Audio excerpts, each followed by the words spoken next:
If someone stuck a gun in your face as you strolled along the sidewalk on a pleasant summer evening and stole all your money, would you be upset?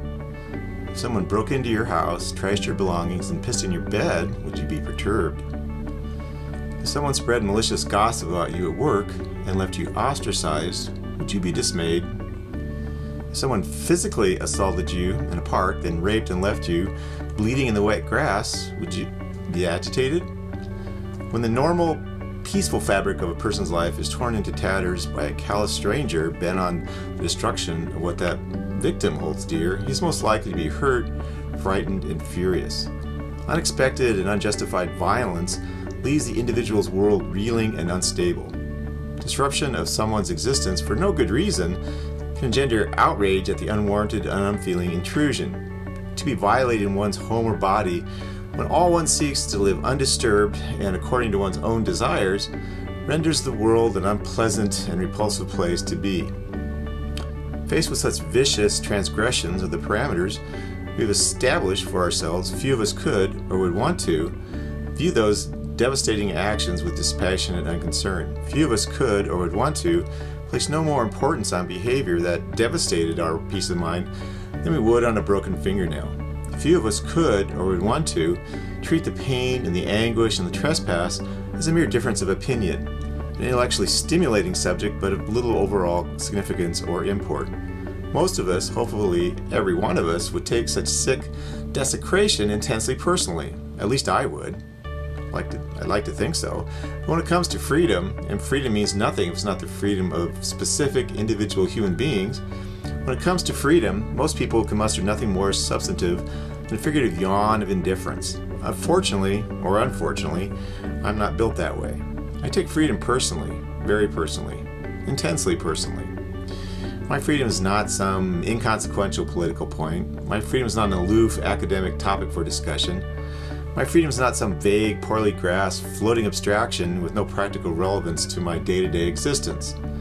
My freedom is not a parlor game. I take freedom personally. I take it seriously. I take it as vitally essential to who and what I am. This is my life. It belongs to me. I do not grant the right of any person, relative, friend, or stranger. I do not accept the sick notion that anyone has the right to a second of my life, the right to a penny of my money, the right to a sliver of my property without my permission. This is my life. It belongs to me.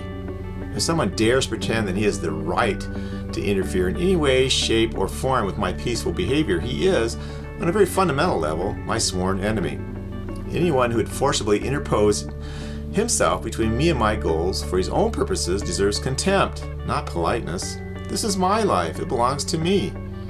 He who arrogantly assumes that because he has the power to compel me by threats, implied or stated, to do his bidding, that I should meekly comply without complaint, resistance, or protest to his obstruction of my choices, that person is a dictator at heart. He has no conception of the requirements necessary to lead a real human existence.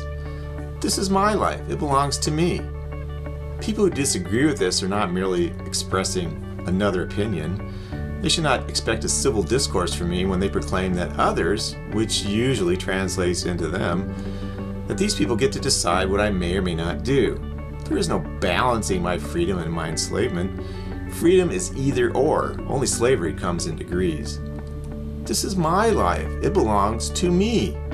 Those who make excuses for the debasement of my freedom pretend that the destruction of my freedom is no big deal, who grow indignant or contemptuous that I am incensed at the brute force attacks on my freedom, who declare that compromise is the goal to be sought, who maintain that freedom is nothing more than a technical, procedural dispute.